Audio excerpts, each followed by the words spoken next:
al-hasad.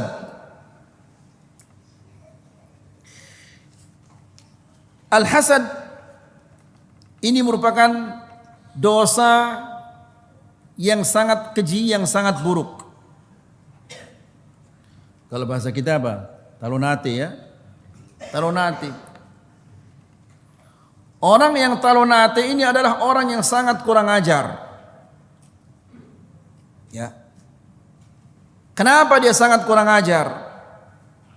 Karena dia seolah-olah tidak setuju terhadap apa yang Allah Subhanahu wa taala takdirkan kepada orang lain.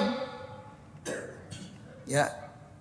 Allah Subhanahu wa taala telah membagikan kepada kita segala-galanya.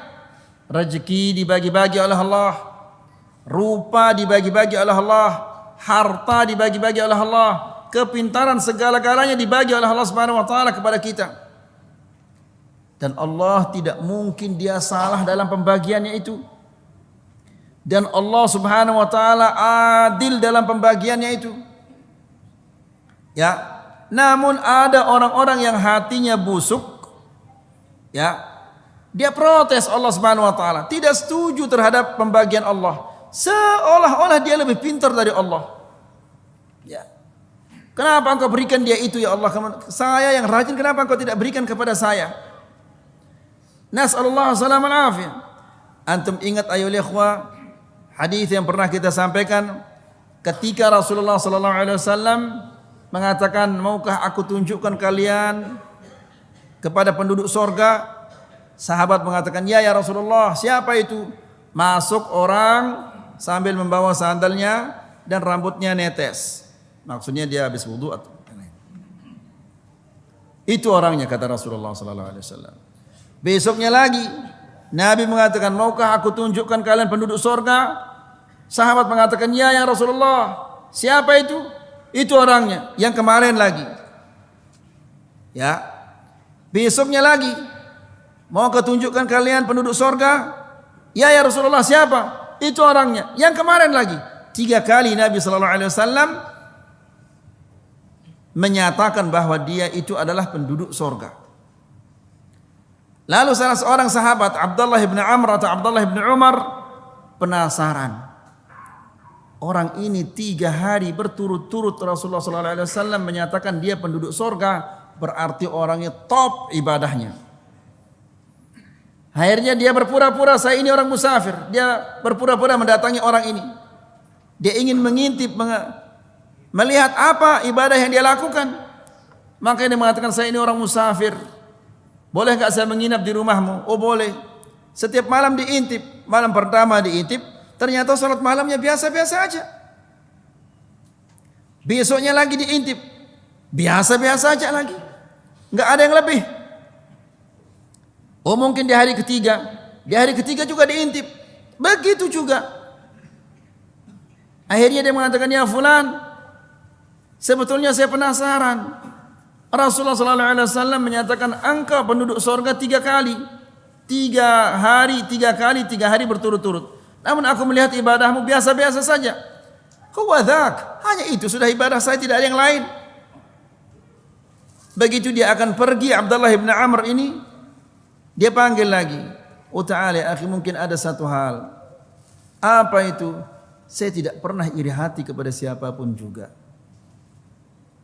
Apa jawaban Abdullah bin Amr atau Abdullah bin Umar? Ini yang kita tidak bisa. Kalau sholat malam berapa rakaat pun bisa kita, tapi tidak iri hati ini tidak bisa kita. Seorang sahabat menyatakan demikian. Lalu bagaimana dengan kita ya ikhwan? Ya, ini penyakit yang luar biasa yang namanya iri hati ini. Bapak kita Adam alaihissalam, dia dikeluarkan dari sorga gara-gara siapa yang iri hati? Iblis. Ya. Yusuf alaihissalam dibuang ke dalam sumur gara-gara iri hati juga. Ya. Nabi Muhammad sallallahu alaihi wasallam dikatakan dia gila, dikatakan tukang sihir, dikatakan yang lain-lainnya gara-gara iri hati. Dan sampai sekarang orang Yahudi dan orang Nasara iri hati mereka kepada kita. Kitab kita disempurnakan, kitab mereka tidak disempurnakan. Ya. Allah Subhanahu wa taala mengutus kepada kita nabi terbaik, talonati dia. Kenapa kepada mereka nabi yang terbaik itu diutus? Ya. Allah Subhanahu wa taala tunjukkan kepada kita hari yang terbaik. Hari apa itu? Hari Jumat. Mereka keliru. Ya. Orang Yahudi dikira hari yang terbaik itu adalah hari Sabtu. Orang Nasara dikira hari yang terbaik itu adalah hari Ahad. Allah berikan kepada kita petunjuk hari Jumat. Talonati mereka. Ya. Jadi yang namanya orang talonati, dia akan tetap bertindak buruk kepada apa namanya ini? Kepada orang yang ditalonatikan. Ya, tetap dia begitu. Dan sekarang sampai kapanpun mereka akan tetap talonati sama kita. Ya. Nas'alullah salaman afi. Nah, jadi ikhwani fi din azakumullah, salah satu pendorong orang untuk berghibah ini adalah hasad. Wala rubbama uthniya ala syakhsin fi majlisin. Bisa jadi di dalam suatu majlis ada orang yang dipuji. Nah, si fulan itu Masya Allah dia baik, dia begini, si fulan itu dia pemurah, dia taat kepada Allah Subhanahu wa taala. Dipujilah si fulan di majlis itu. Wa hadha syakhsu mahbubun 'indan nas. Dan orang yang dipuji ini disukai sama orang banyak. Ya. Fasami'a hasidun bidzalik. Ada orang yang iri hati. Ya. Ketika si fulan-fulan dipuji, ada orang yang iri hati mendengarnya. Fala yajidu sabilan illa an yakhdaha fih. Tapi dia tidak punya cara untuk menjatuhkannya. Ya. Dia talonate, dia iri hati. Maka gara-gara iri hatinya ini dia merendahkan orang yang dipuji tadi. Mungkin dia mengatakan, ilmunya itu biasa-biasa aja. Ya. Ucapan yang seperti ini yang menunjukkan bahwa dia talonati, dia iri hati. Hatta yafqida dzalika asy-syakhs tilka al-manzilah allati yahdha biha. Supaya kedudukan orang yang dipuji tadi hilang. Ya kan kalau kita mengatakan ilmunya itu biasa-biasa saja, semua orang juga seperti itu. Kalau kita mengatakan demikian, maka orang yang kita puji tadi sudah tidak lagi tidak lagi berada di tempat yang seperti yang tadi itu. Karena sudah dijatuhkan oleh orang ini. Kenapa dia menjatuhkannya? Karena dia iri hati. Ya. Kemudian kata Syekh, wal yatadhakkar al-hasidu annahu bihasadihi wa ta'nihi al-mahsud. Dan hendaklah orang yang iri hati ini ingat bahwa ketika dia mencela, merendahkan orang yang dia iri hatikan itu, ja'ala hadzal mahsud fawqahu yaumal qiyamah. Nah, ini berhati-hati ya ikhwah, ini bahayanya.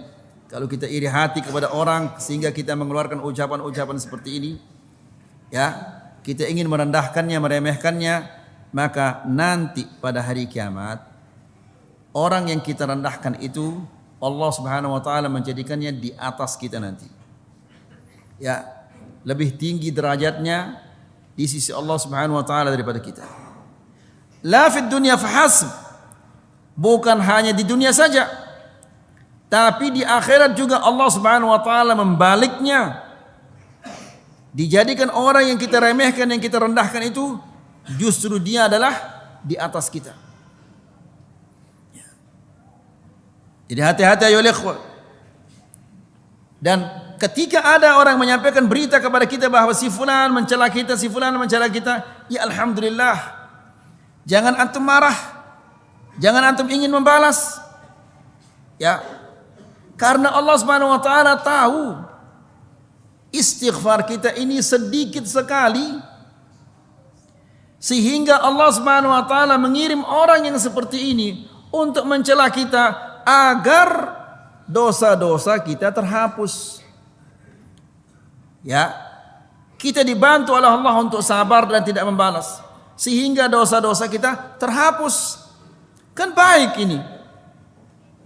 Tapi kalau antum membalas, pakpok jadinya.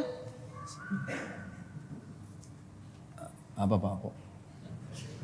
Deru. Pakpok. Ya enggak tahu bahasa mana pakpok. Mana Arif kita pakpok ya pakpok dari dulu sudah.